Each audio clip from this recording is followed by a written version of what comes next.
Do not let other people live your life. I mean that.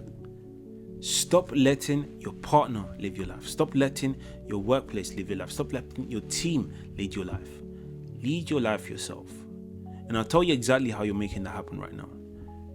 Every single time you don't have their approval, you panic, you freeze, you feel uncomfortable, you feel under pressure, you feel attacked, and that needs to stop, because what you're basically saying to them is that despite your position, they're in charge.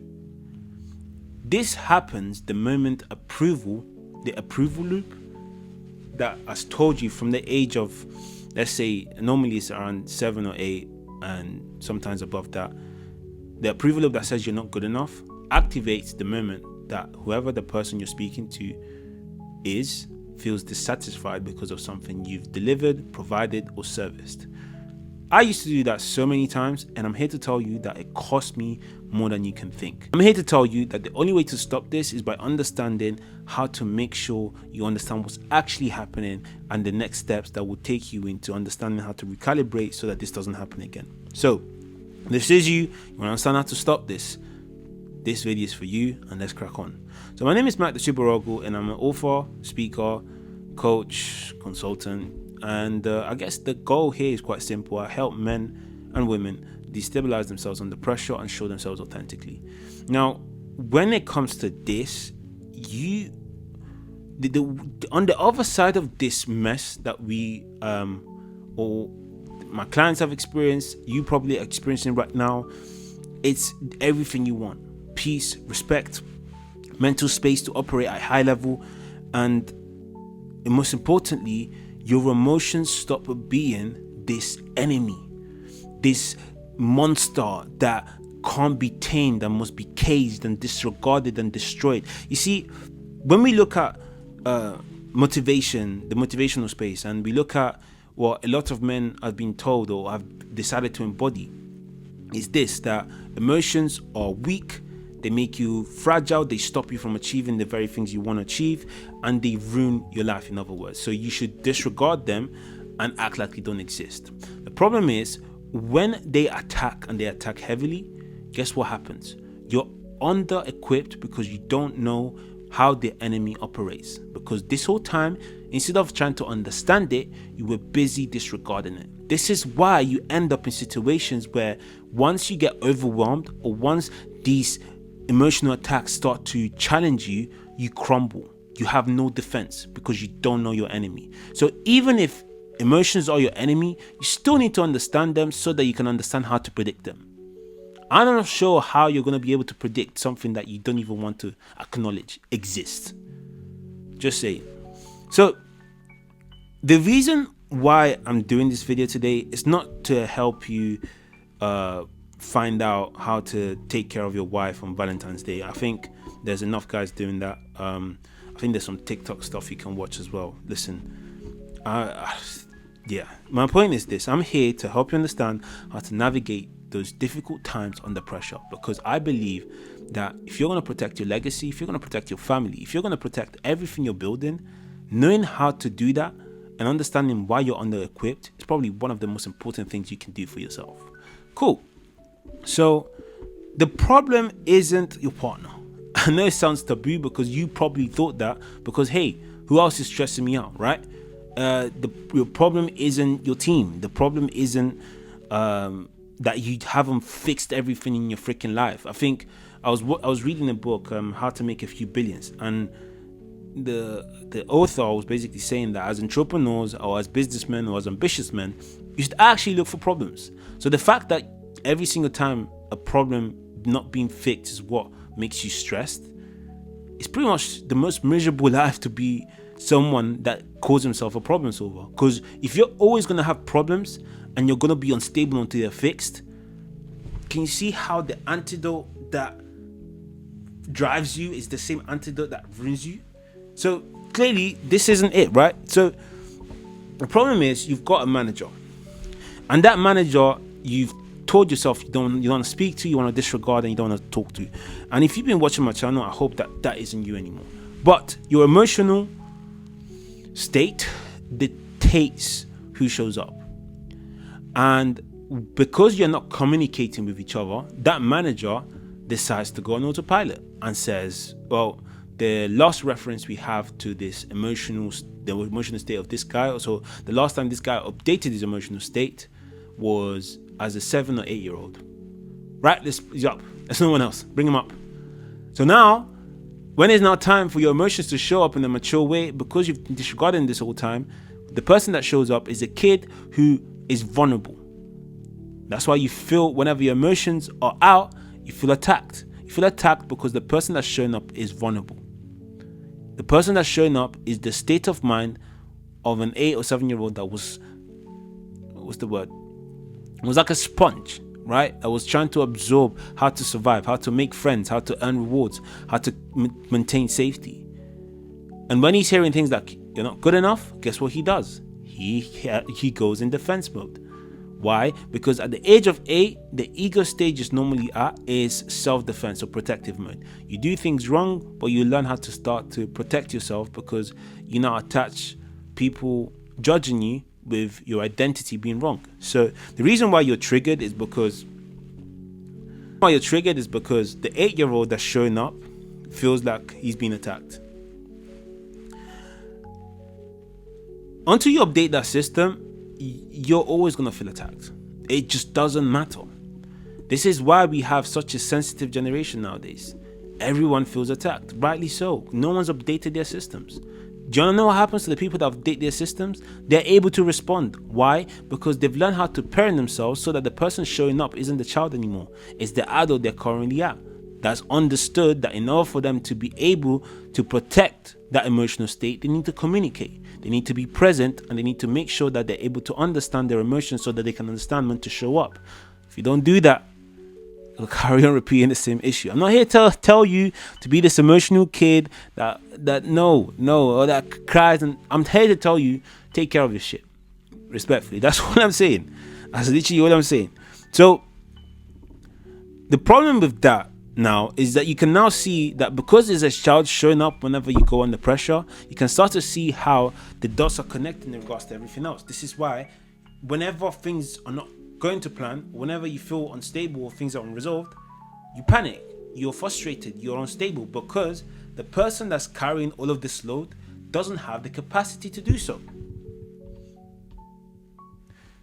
Until you understand that, you're going to carry on repeating this loop where you're expecting things to happen that are not going to happen. Or you're going to expect people to respect the fact that the 8-year-old is showing up, and because you feel triggered, they should know that these are your boundaries. Let me tell you something about boundaries. Boundaries are not for other people, they're for you.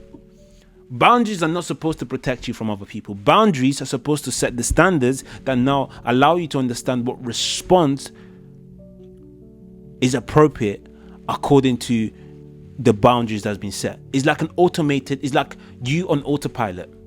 You don't have to think about it. You've made it clear. Once this happens, this happens. It's an automated defense mode system.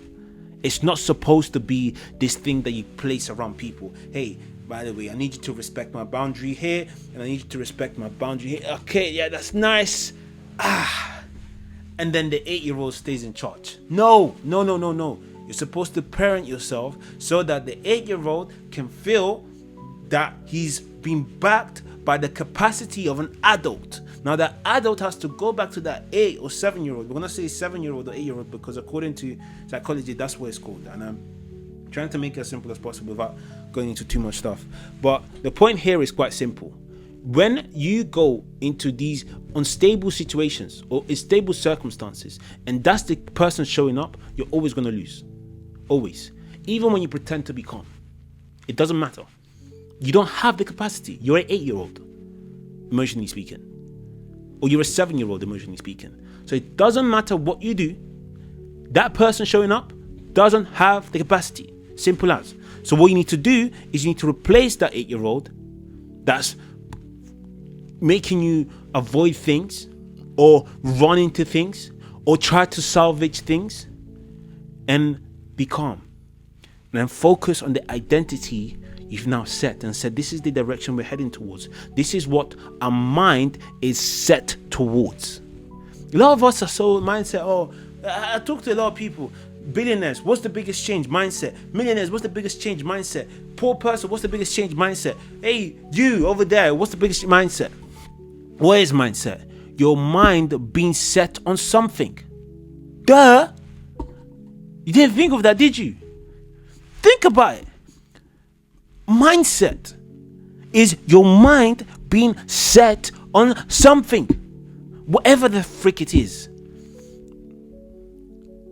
You have a clear picture in regards to what the heck it is you're going to do. So when I say your identity is now set, it's because you have clarity on who that person showing up is. You're not second guessing it. You're not allowing other people to push you and then say, you know what, I am a calm person until you push me. No. What does your identity say? What is your identity set on? A lot of people think, oh, you're such a good husband. Yeah, that's the identity I decided to have. So I don't need my wife to behave or misbehave for me to be a good husband. No. That's my identity. And because that's my identity, that's consistent. And because that's consistent, when things are unstable, guess who's showing up?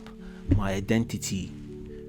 Until you set with clarity what your identity is, you're going to carry on allowing everything else to set it for you.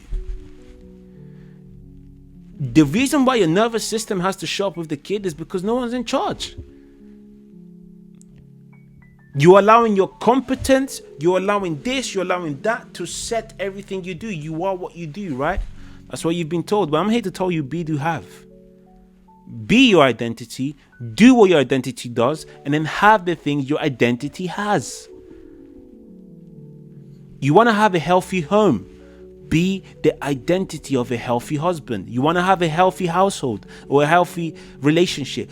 Be the identity of a healthy boyfriend. A healthy boyfriend doesn't tolerate disrespect though. No. A healthy boyfriend doesn't allow people to speak all over him.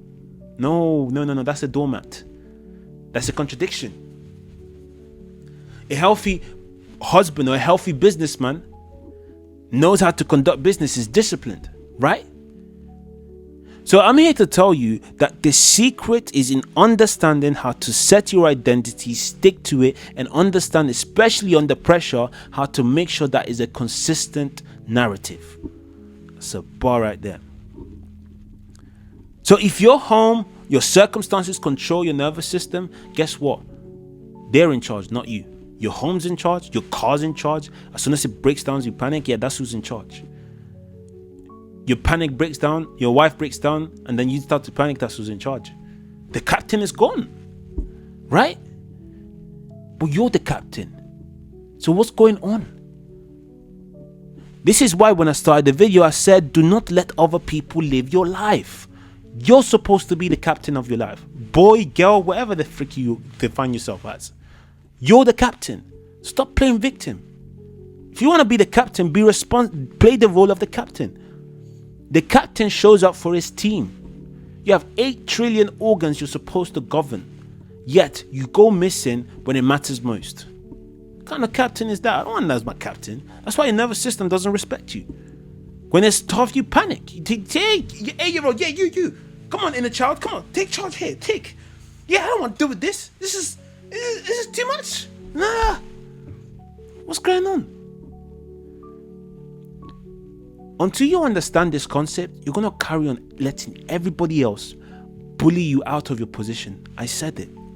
They are bullying you. And it's either you're the captain or you're not. But if you're the captain, take freaking charge. I guarantee you, a lot of people started doing that. There's so many issues we'd not be having. So this is the work I do with my one-to-one clients, right? I show them how to show up authentically so that they can stop self-sabotaging themselves and allowing this 8-year-old to run their lives.